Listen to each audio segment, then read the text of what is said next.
Okay, now we're going to join this zipper pocket to our front slip pocket. So what I've done is I've made a mark that's 3/4 of an inch away from the bottom curved edge, another mark that's 3/4 away from this side, and then from this side. I've then used my pattern template, and I'm not going to show you the template. I'm going to turn it over because obviously this is part of the pattern. I've laid it on, and I've just used my chalk marker to mark in those curves and along that top edge, which you can use a straight edge ruler to do that. So marking the curves on each side, and to also mark the quarter marks. So this, you end up with this shape, which should correspond to this shape. Now, we all know I'm not a fan of double-sided tape. However, there are instances where there is no other option, and I believe this is one of them. So I'm going to add my double-sided tape. I am putting it inside by approximately, well, I don't know, I'd like to say it's 1/4 of an inch, but it probably isn't quite 1/4 of an inch.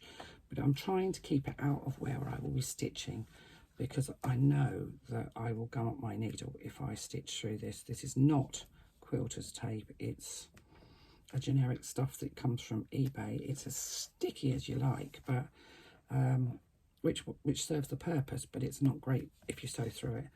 And I don't want skip stitches and gummed up needles, so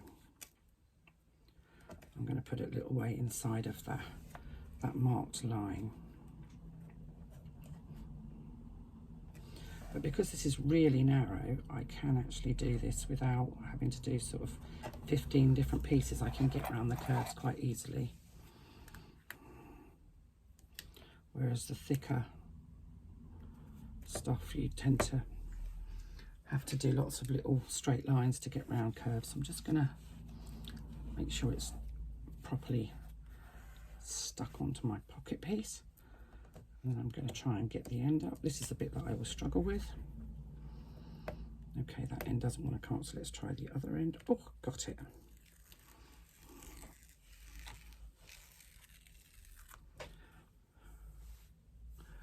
Let's just use my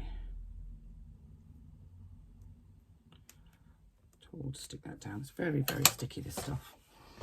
So we know that our zipper needs to go at the top towards the straight edge, and we know that our little magnetic fastener needs to go down in this corner. So what we're going to do is we're going to use the quarter marks that we made on our pocket and match them up with the quarter marks that we just made on this lining panel, on this pocket panel. I'm just going to literally push that quarter mark down. So I've matched that one, and I'm matching it with that 3/4 inch line that I made at the bottom there. I'm going to find the quarter mark on the side and match it with the 3/4 inch line at the side. I'm not pushing the tape down all the way around, I'm just pushing it down on those quarter marks at this point. So I find my quarter mark at the top, and exactly the same, oops, it's already stuck itself down, exactly the same on this side.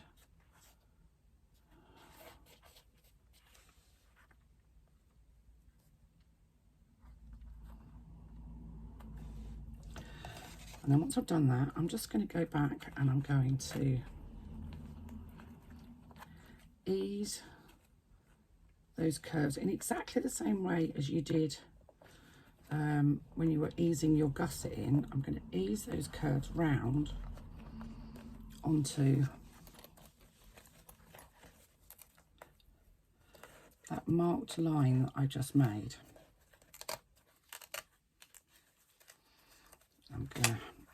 I'm just moving that because I've just pulled my tape off. This is a bit fiddly,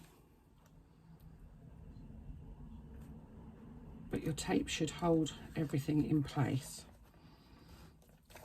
And if you use those lines that you've just marked, you should find that it will work.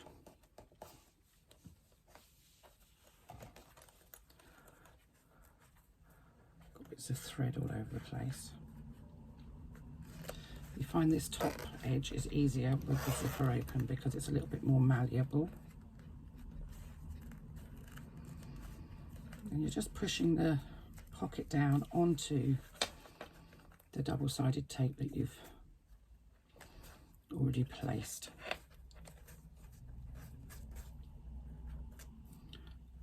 Got bits of thread all over the show here. I don't know where they've come from, mine, but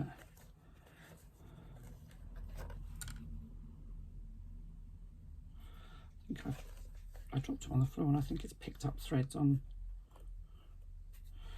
where the glue was.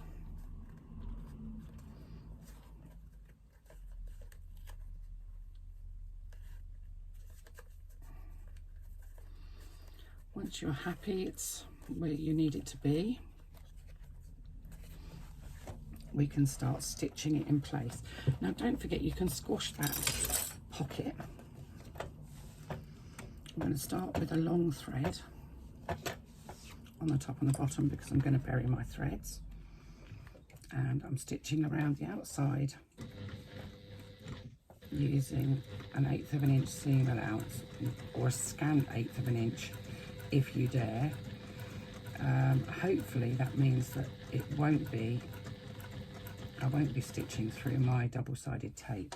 However, it's entirely possible that I will be, so be prepared for me to need to change a needle because I've gummed it up.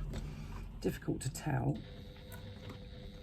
but hopefully if I positioned my double-sided tape right and I've positioned my pocket right, we should be clicking on gas, as they say.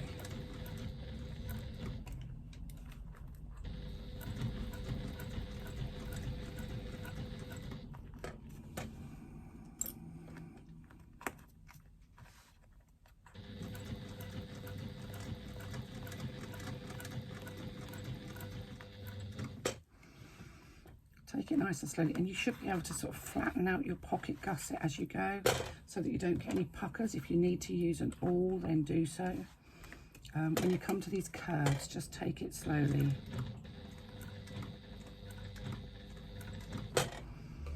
And do keep double checking your stitching to make sure that you haven't got any double-sided tape in your stitch line and your needle isn't gummed up and you're not skipping stitches right, left and centre, because if you are, then you need to stop.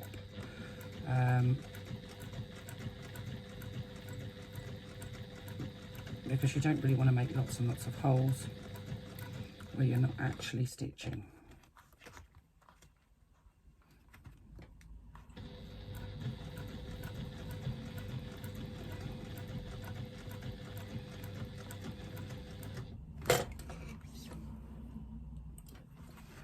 Now at the top here, where it's stiffer, where you've got that zipper, you do need to kind of be quite firm, just to kind of hold it out of the way as you stitch around these curves.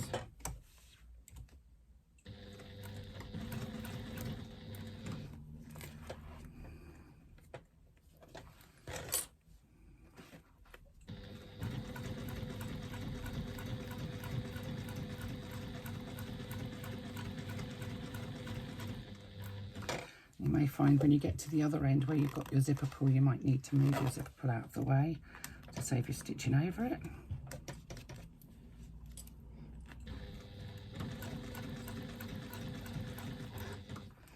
And again at this corner, just flatten it out with your fingers so that you can get round.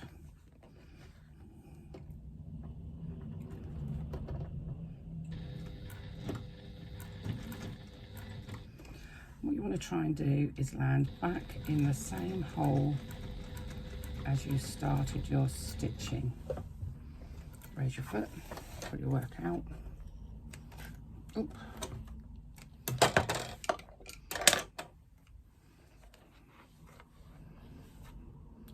Take your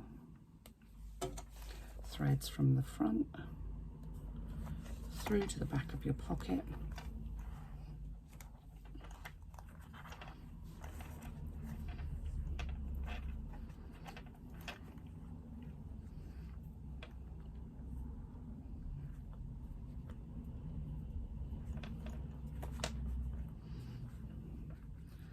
to tie them off.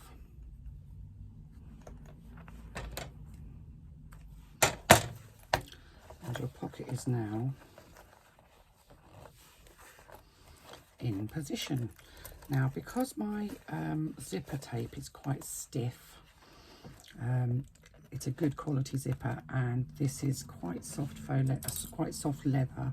What I'm going to do is I'm just going to add some clips around the outside of this pocket. Once I've rolled that seam, I'm going to try and train the leather. Oh, she says, if only kids and husbands were as easy to train, eh? So I just want to try and train that seam so that it sits out on the front. Now, it's entirely possible that I'm going to make marks in my leather. Usually those can be removed with a little bit of heat and a little bit of wax polish. I like to use beeswax or that sort of thing on leather to keep it supple. And that's not necessarily when I'm sewing, but I've got leather jackets and stuff like that. They get a bit creased, or they get a bit dry. Anybody that's got a leather sofa will know that. I have leather feed, which when I managed to salvage leather from sofas, friends who've been getting rid of their sofas, invariably they're A, very dirty, and B, very dry, because nobody feeds their sofas. So I bought leather food, and I've just basically used it on the leather that I've cut from sofas, and it just gives it a new lease of life. It freshens up the colour and gives it moisture so that it doesn't feel cracky. And adding that to anything like this where you may perhaps have clip marks will get rid of the clip marks. So you can see that I'll just do that zipper up, and that pocket is now fully installed onto my slip pocket, and I've just added these clips just to kind of train that so that it sits nicely on the front. So I'll be back with the next bit in a moment.